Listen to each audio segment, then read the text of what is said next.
तो दोस्तों, आज जिस विषय पर मैं बात करने वाला हूँ उसकी नींव मैंने नहीं रखी है दोस्तों, बल्कि मेरी एक बहुत ही समझदार और जागरूक दोस्त मिस प्रियंका ने रखी है। उन्होंने मुझसे कहा था कि इन मुद्दों पर बोलो, क्योंकि ये सिर्फ बातें नहीं है, ये आज के पीढ़ी के जख्म है दोस्तों। भ्रष्टाचार, बेरोजगारी, नई पीढ़ी की गलत सोच, पर्यावरण और महिला उत्पीड़न।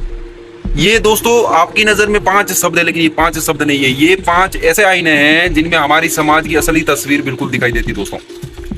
और आज मैं उस तस्वीर पर पर्दा बिल्कुल भी नहीं डालूंगा मेरे भाई। मैं उसे उतनी ही सच्चाई से आपके सामने रखूंगा जितनी सच्चाई से मिस प्रियंका ने मुझे ये टॉपिक सौंपे थे। तो दोस्तों चलिए बिना टाइम वेस्ट किए वीडियो को शुरू करते हैं। एक ऐसी बात जो सिर्फ सुनी नहीं जाएगी दोस्तों, महसूस की जाएगी। कहते हैं देश बदल रहा है, लेकिन सवाल ये है कि किधर बदल रहा है। कहते हैं कि नई पीढ़ी आगे बढ़ रही है, लेकिन पूछना ये है कि किस दिशा में पीढ़ी बढ़ रही है दोस्तों। कहते हैं भ्रष्टाचार कम हुआ है, लेकिन सच ये है कि भ्रष्टाचार अब एक बीमारी नहीं बल्कि एक जीवन शैली दोस्तों बन चुका है। कहते हैं कि बेरोजगारी कम हो गई है, लेकिन नौकरियां नहीं, सिर्फ आंकड़े बढ़े हैं मेरे भाई। कहते हैं महिला सुरक्षित है, लेकिन हर दूसरी सुबह एक नई शर्मनाक खबर हमारे सामने आती है। कहते हैं कि जानवरों को बचाना चाहिए, लेकिन कानून ऐसे बन रहे हैं कि भूख से तड़पते हुए जानवर भी इंसानों से भी सवाल पूछ रहे हैं मेरे भाई। हमने तुम्हारा क्या बिगाड़ा था? ये जानवर दोस्तों, एनिमल्स सवाल करते हैं, क्वेश्चंस करते हैं। और आखिर ये सब होगा कब तक? किसी को फर्क क्यों नहीं पड़ता? क्यों हर समस्या पर सिर्फ पोस्ट, कमेंट और बहस होती है, समाधान नहीं होता, सॉल्यूशन नहीं होता दोस्तों।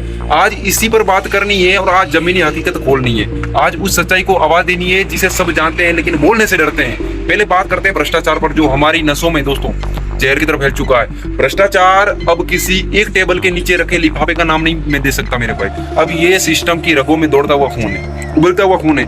आज बच्चा स्कूल में जाता है, उसे सिखाया जाता है ईमानदार बनो, लेकिन वही बच्चा जब बड़ा होता है तो देखता है कि ईमानदार तो वही है जो भूखा मरता है। ध्यान से सुनना। और चालाक वही है जो तरक्की बदलता है, तरक्की करता है मेरे भाई। सरकारी दफ्तरों में जाए तो कागज पास होने से पहले नोट पास होते हैं मेरे भाई। मरीज हॉस्पिटल जाए ना, हॉस्पिटल, तो इलाज से पहले पैसे मांगे जाते हैं। छात्र परीक्षा दे तो मेहनत से ज्यादा सिफारिश काम आती है मेरे भाई। अगर किसान, कोई फार्मर, कोई बैंक में चला जाए तो कर्ज पाने से ज्यादा कर्ज चुकाने का डर उसे परेशान करता है नहीं टाइम। और हद तो तब हो जाती है मेरे भाई जब वही भ्रष्ट सिस्टम लोगों को समझाने लगता है कि यह तरीका है, इसी में चलना पड़ता है। मैं बताऊं आपको, यही वजह है कि आज आम आदमी की सबसे बड़ी समस्या दोस्तों गरीब होना नहीं है, बल्कि सिस्टम से हार जाना है। भ्रष्टाचार सिर्फ नोट खा रहा होता तो चला जाता, लेकिन ये तो इंसानों का भरोसा खा रहा है मेरे भाई। और सबसे खतरनाक बात ये है कि लोग इसे सामान्य मानने लगे हैं। जिस दिन समाज में दोस्तों बुराई को सामान्य मान ली जाएगी, वहीं से गिरावट शुरू हो जाती है। अब बात करेंगे बेरोजगारी पर। सपनों के गले पर रखा हुआ अदृश्य चाकू है जो हमारी पीढ़ी को सबसे बड़ी त्रासदी क्या है मैं बताता हूँ। डिग्री हाथ में है, स्किल दिल में है, पर नौकरी कहीं नहीं है मेरे भाई। चाहे 10वीं पास हो, काम नहीं मिल रहा। चाहे 12वीं पास हो, काम नहीं मिल रहा। ग्रेजुएट हो, काम नहीं मिल रहा। पोस्ट ग्रेजुएट हो, काम नहीं मिल रहा। और अगर कहीं काम भी मिल जाए तो तनख्वाह इतनी कि बिजली का बिल भी ठीक से कोई नहीं भर पाता मेरे भाई। ये ऑथेंटिक रियलिटी में बता रहा हूँ अपने देश की। राजस्थान की बात छोड़ो, सरकारी नौकरी के फॉर्म ऐसे बढ़ रहे हैं जैसे देश में बेरोजगार का आतंकी संगठन बन रहा हो, पर पोस्टें घट रही है, पेपर आउट हो रहा है। कभी धांधली, कभी पेपर लीक होना, कभी इंटरव्यू पर पैसे, कभी मेरिट पर राजनीति मेरे भाई। दूसरी बात मैं आपको बताऊं, और जब बच्चा परेशान होकर हार मान लेता है तब समाज उसे ताने मारता है मेरे भाई। और तेरे अंदर तो दम ही नहीं था। कोई ये नहीं कहता कि उसके सपनों की कब्रिस्तान बनाने वाला सिस्टम कौन है। बेरोजगारी सिर्फ आर्थिक समस्या नहीं है, ये मानसिक बीमारी बन चुकी है दोस्तों। कोई नौजवान इसलिए नहीं मरते कि उन्हें जीना नहीं आता मेरे भाई, वे इसलिए मरते हैं कि उन्हें मौका नहीं मिलता। अब नई पीढ़ी की गलत सोच देखिए, जहां लाइक और फॉलो असली जिंदगी में ज्यादा जरूरी बन गए। लेकिन मेरी नजर क्या कहती है, आज की पीढ़ी टेक्नोलॉजी से आगे है, लेकिन सोच में कहाँ है भाई। पहले सवाल होते थे बड़ा होकर क्या बनना है, आज सवाल है कितने फॉलोअर्स है। पहले बच्चे खेल के मैदान में दौड़ते थे, आपको भी पता, आज मोबाइल की स्क्रीन पर उंगलियां दौड़ती है। पहले लोग रिश्ते बनाते थे मेरे भाई, आज लोग रिश्तों को छीन करके छोड़ देते हैं। पहले ज्ञान की किताबें पढ़ी जाती थी, आज गूगल को गुरु मान लिया गया मेरे भाई। टेक्नोलॉजी की दुनिया में सोच बदलने में बुराई नहीं है, मेरी बात सुनो, लेकिन सोच गिरने में बहुत बड़ी बुराई है मेरे भाई। असंवेदनशीलता बढ़ रही है। किसी के साथ भी मान लीजिए हादसा हो जाए तो पहले मोबाइल निकाला जाता है, मदद नहीं होती। फोटो खींचेंगे लोग, मदद नहीं करेंगे। बच्चों को संस्कार कम और कंपैरिजन ज्यादा मिल रहा है मेरे भाई। अभिनय बिना मेहनत के, शोहरत बिना संघर्ष के, नाम बिना काम के मेरे भाई। पहली चीज मैं आपको बताऊं, ये सब दिमाग को गलत दिशा दे रहा है। समाज में मान सम्मान की कीमत हो रही है मेरे भाई, ये मानते हैं, और वायरल होने की कीमत बढ़ रही है। यही गलत सोच आगे जाकर बेरोजगारी और अपराध और मानसिक तनाव को जन्म देती है मेरे भाई, देती है ना। राइट बोल रहा हूँ ना? आपकी नजरों में भी ये कंटेंट मिस प्रियंका ने सही बताया है। और दोस्तों, तो मैं आपको ये बताऊं कि आज जिस विषय पर मैं बात करने आया हूँ उसकी नींव मैंने नहीं रखी थी, बल्कि मेरी एक बहुत ही समझदार जागरूक दोस्त मिस प्रियंका ने रखी थी। उन्होंने मुझसे कहा था कि इन मुद्दों पर बोलो, क्योंकि ये सिर्फ बातें नहीं है, ये आज की पीढ़ी के जख्म हैं जो दिखते नहीं है, और दिखते हैं तो बोलते नहीं है कोई। भ्रष्टाचार, बेरोजगारी, नई पीढ़ी की गलत सोच और पर्यावरण और महिला उत्पीड़न। दोस्तों, ये 5 शब्द नहीं है, मैं आपको बताऊं, ये 5 आईने हैं जो हमारी समाज को दोस्तों असली तस्वीर दिखती है। और आज मैं उस तस्वीर पर पर्दा बिल्कुल नहीं डालूंगा, मैं उसे उतनी ही सच्चाई से आपके सामने रखूंगा जितनी सच्चाई से मिस प्रियंका ने मुझे ये टॉपिक सौंपे थे।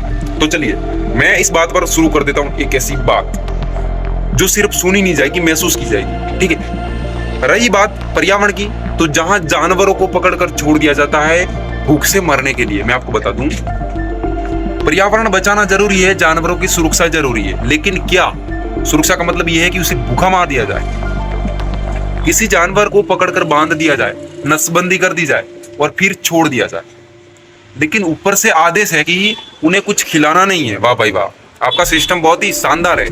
ऐसा क्यों? क्या वे पौधे उखाड़ रहे थे? क्या वे किसी को चोट पहुंचा रहे थे जो बेजुबान थे, जो बोलना भी नहीं जानते? नहीं, बिल्कुल नहीं, मेरी नजर में नेवर। वे सिर्फ भूख मिटा रहे थे मेरे भाई। जैसे इंसान खाता है वैसे वे भी खाते हैं, लेकिन आज पर्यावरण के नाम पर ऐसे कानून बना रहे हैं जो इंसानियत के बिल्कुल ही 100% खिलाफ है मेरे भाई। क्या बताऊं आपको, जानवरों को दंड नहीं देना चाहिए मेरे भाई, समाधान चाहिए। इंसान के दिमाग को सुधारने की जरूरत है मेरे भाई, इन जानवरों के पेट को नहीं। जानवर के पेट को सुधारने की जरूरत नहीं, इंसान के दिमाग को सुधारने की जरूरत है। और खास बात महिला उत्पीड़न की, जो नीले ड्रम से लेकर आज तक खबरों तक दर्द वही बना रहा है। याद है वो नीले ड्रम का केस, देश को हिला देने वाला मामला था। हर घर ने देखा, हर माँ ने रोया, हर बेटी डर गई। लेकिन आज भी क्या बदला? महिलाएं आज भी मेरे भाई सबसे अधिक शिकार है, घर में भी, बाहर भी, सड़क पर भी, कार्यस्थल पर भी। आज भी दोस्तों कहीं लड़कियां मोबाइल पर मैसेज हटाते हटाते सो जाती है, क्योंकि उन्हें डर लगता है कहीं फोटो, कहीं वीडियो उनकी जिंदगी खराब ना कर दे मेरे भाई। आज भी कई महिलाएं सरकारी नौकरी तक छोड़ देती है मेरे भाई, क्योंकि बॉस काम से ज्यादा नजरों से काम लेते मेरे भाई। आज भी बसों, ट्रेनों, मंदिरों और बाजारों में भी महिलाएं सिर्फ शरीर नहीं, सुरक्षा होती है, सुरक्षा ढोती है मेरे भाई। समस्या सिर्फ अपराधियों की नहीं, समस्या समाज की चुप्पी की है मेरे भाई। जब तक अपराधी से ज्यादा चुप रहने वाले लोग नहीं बदलेंगे, महिलाएं सुरक्षित कभी नहीं होगी मेरे भाई। अब किसकी जिम्मेदारी है? देश सिस्टम चलाता है, लेकिन सिस्टम कौन चलाता है? हम मेरे भाई, आप, मैं, हम सब। देश की सोच बदलनी है, लेकिन सोच बदलेगा कौन मेरे भाई? कौन बदलेगा? हम बदलेंगे, आप, हम सब मिलकर बदलेंगे। इस वीडियो को नई दिशा देंगे, नई पीढ़ी को दिशा देनी चाहिए मेरे भाई। दिशा कौन देगा? हम देंगे, आप और हम सब मिलकर एक नई दिशा देंगे। जानवरों को दोस्तों, एनिमल्स होते हैं, जानवरों को सहानुभूति चाहिए, सहानुभूति कौन देगा? हम देंगे मेरे भाई। महिलाओं को सुरक्षा चाहिए, कौन देगा सुरक्षा? हम देंगे, आप सब मिलकर देंगे मेरे भाई, ताकि अपनी बहन बेटी इस देश में बिना खौफ के घूम सके। ये वीडियो सिर्फ समस्या दिखाने के लिए नहीं है मेरे भाई, ये वीडियो उस जिम्मेदारी का एहसास दिलाने के लिए जो हम सब पर है। अपना कर्तव्य, अपना फर्ज है, अपना धर्म है दोस्तों। अगर आपने ये वीडियो यहाँ तक देखा है तो समझ लीजिए आप इस बदलाव का हिस्सा बन चुके हैं मेरे भाई। समस्याएं बड़ी है, मेरे को पता है, समस्या बहुत बड़ी है, लेकिन समाधान हमसे शुरू होगा मेरे भाई, हमसे ही। आप और हम सब मिलकर समाधान करेंगे। एक कदम आप उठाइए, बाकी कदम दुनिया उठाएगी मेरे भाई। देश बदलेगा नहीं, देश को बदलना पड़ेगा, और ये काम सरकार नहीं, आप और हम मिलकर करेंगे मेरे भाई। दूसरी चीज दोस्तों, वीडियो अच्छा लगा हो तो शेयर कर देना, सब्सक्राइब कर देना।